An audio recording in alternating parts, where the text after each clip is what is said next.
All right, it is hump day, and Stoop Kid never leaves his stoop. Here we go. What's going on, YouTube? Kamikazevondoom here with another Division 2 video, so sit back, relax, grab that popcorn, don't forget to hit that like, subscribe if you haven't already, and let me know what you think in the comment section below. But today is November the 6th, and this is going to be your weekly vendor reset and must-buys for both Cassie Mendoza and Danny Weaver.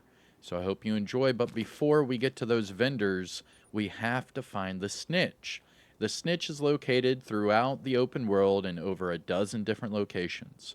It is random, and whenever you log out and log back in, he will appear in a different location. So what I typically do every week for this specific video is have everyone just tell where you typically find the Snitch, where you found the Snitch today, what have you, to help out each other in the community. That way, once you find the Snitch, you're able to go to those vendors today and you don't have to wait for them to reappear, because these vendors do expire at the end of today's reset. So it is a limited time thing. Now, with that being said, here is my location for the Snitch. I am at coordinates 1408 by 3626. I am just south of the 1040 safe house, and the easiest way for me to get here was Jefferson Trade Center, and then just run across the street. Now, once you accept the bounty, you will get the locations for both Cassie and Danny, and then it will give you a bounty. What I do is I save this bounty for later, because my open world global difficulty setting is on heroic. Every time I talk to the Snitch, he gives me a heroic bounty that I can do for later. But we're here for the vendors, right? So we need to find the white shopping cart icons. Here we go. Here's the first one. Cassie Mendoza. She is in Judiciary Square, and the fastest way to get to her will be the Charlie checkpoint for DZ East. Now, after we go to Cassie, I will double back to Danny Weaver, and then we will see what we can purchase with our textiles. Now, if you exit fast enough, there we go. You don't have to get hit with that double loading screen. Woof. And then we just run down a few blocks, and then we will get there. Now, I am using my perfect glass cannon build, so this is going to be a little nail biting running through these alleyways to get to this vendor. Here we go. Now, I don't feel like we're going faster with the sidearm out. Oh, man, and we have the modifiers active. Okay. Booyah! The easiest way to get to Cassie is to run through this alleyway, and then she is just the next block over. Now, you are looking for the American Food Store, is going to be the name of the building that you're going to go into. And instead of running through the building to the alleyway, you're going to go up the rope. Now, what I do is I typically have the icon highlighted. That way I don't miss where I'm going. And you will see up here to your right the food store. But not just any food store, the American Food Store. Now go through here, and instead of going to the left to the exit, you're going to go to the right and look for this rope. And there you go. Now there will be stairs over here to your right. I mean a ladder, my bad. And once you go up this ladder, there will be a collectible on top of this box if you have never been to this location, and then just jump through the window. Cassie is in the bathroom, and there will be a side mission right here if you have never been to this location. All right, timestamp it, do whatever you need to. Here is Cassie Mendoza. And starting off at the top, we have our named items, but there is a disclaimer for this. If you are new or returning to the game, you might not see these bottom two named items, and it is because you have to unlock these two items. If you do not have these two items unlocked, Cassie will not sell them. So the first one is the Shield Splinterer. This is the Year 1 Hunter's exclusive item. The only way to get this one is to hunt down and eliminate all of the Year 1 Hunters and open up the ivory box that is in the base of ops. Once you do that, Cassie will sell this weapon. You're good to go. For the Hunter Killer, same thing applies, but this one is linked to Warlords of New York, so you have to have the expansion. For the Hunter Killer, you have to hunt down and eliminate all of the Year 2 hunters and open up the off-white chest that is in the Haven settlement in New York City. Once you do that, you will receive this item, and Cassie will sell it every week thereafter. Now, starting off at the top, we have the new Reliable. This is the named RPK with Perfectly Optimized, and this week it comes with health damage. I would typically recommend this, but the RPK sadly got a rebalancing, and it is not as strong as it was in the previous update, so I would actually shy away from recommending this. After that, we have the Strategic Alignment. This one I do recommend. If you do not have, pick this one up and change the repair skills off for skill damage, and then you're good to go. Remember that this named backpack comes with Perfect Shock and Awe. Applying a status effect will increase your skill damage, and that's why you want the skill damage and the status effects on the backpack. After that, we do have the Shield Splinterer. Now, this is the named F2000 with Perfect Optimist, and this week it comes with headshot damage. Now, I will just have you note that the RPM is now lower. It is now 850, and you can see the magazine size. They nerfed this thing into the ground. They did buff Perfect Optimist, but it doesn't matter because of the mag size and the RPM changes. So that's why I'm not going to be recommending this weapon anymore, as well as this new Reliable. And then finally, we have the Hunter Killer. Now, this one I do recommend. It is the named Golden Gear chest piece with Perfect Intimidate. Now, Perfect Intimidate can get procced every time you have bonus armor and you're within 10 meters of an enemy. Now, this is a great talent to have, especially for tank builds. You could use this with the Matador, Perfect Adrenaline Rush. You could use this with the Memento.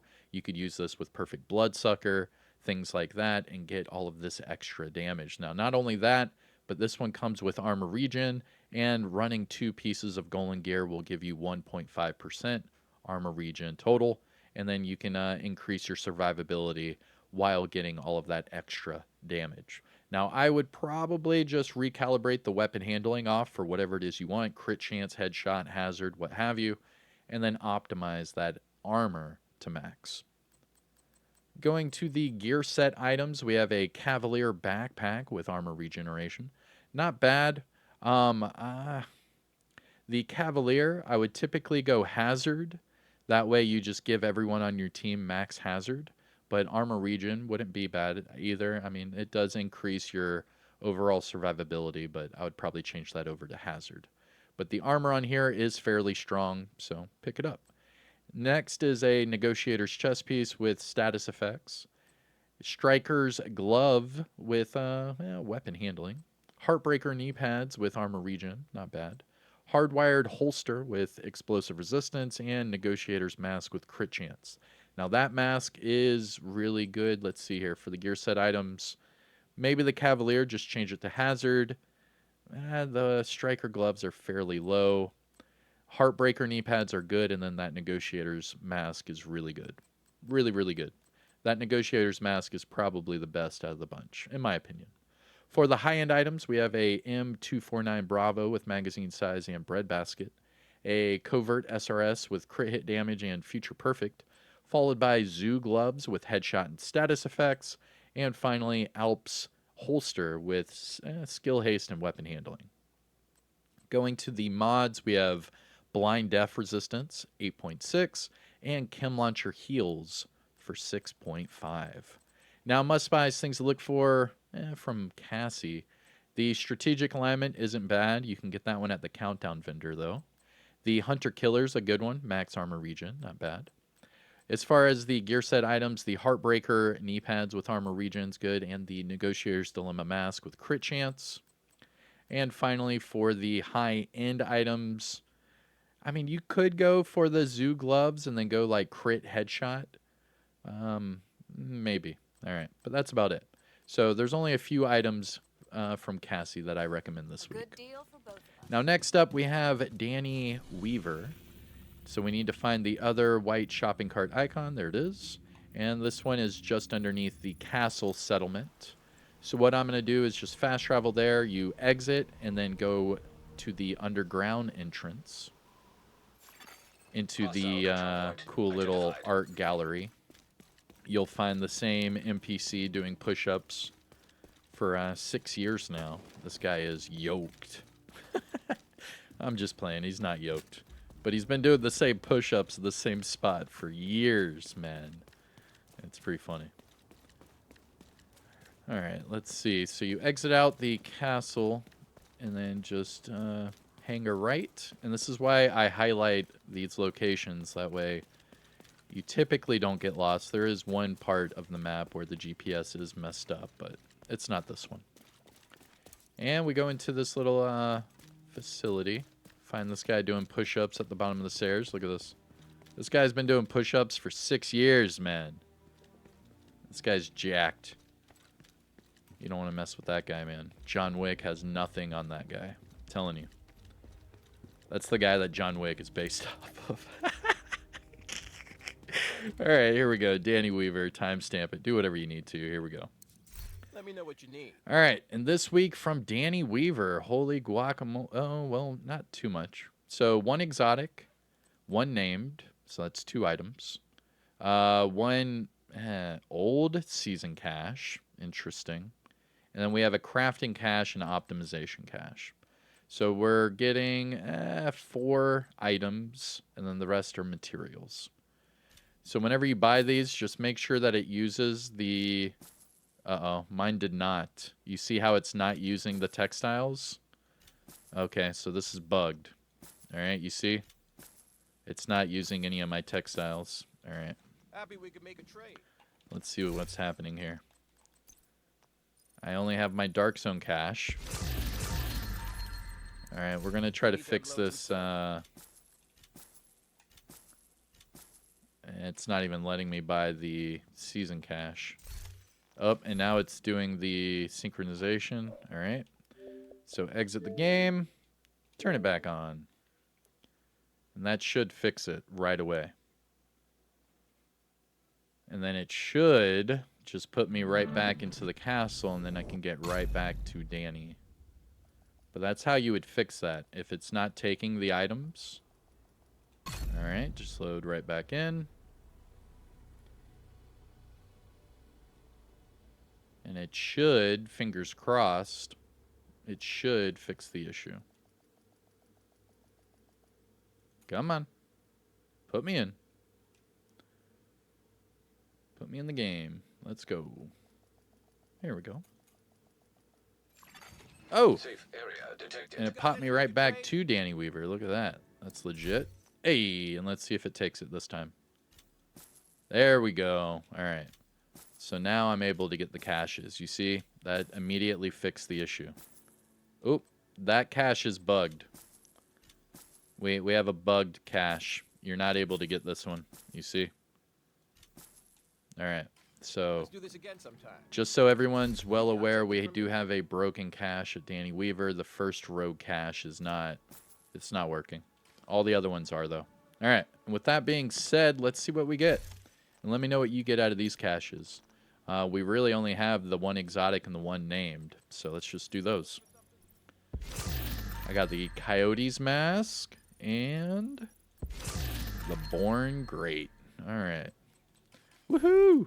And we do have a broken cache. So again, the Year 6 Season 1 First Rogue cache is not working for Danny Weaver. Just so you know. All right. I am Kamikazevondoom. I hope you enjoyed. This was your weekly vendor reset for both Cassie Mendoza and Danny Weaver for today, November the 6th. Hit the like, support the channel by subscribing, and ring that notification bell. That way you don't miss any of my daily Division videos. But that's it for me. Enjoy the rest of your day. Take care. Peace out.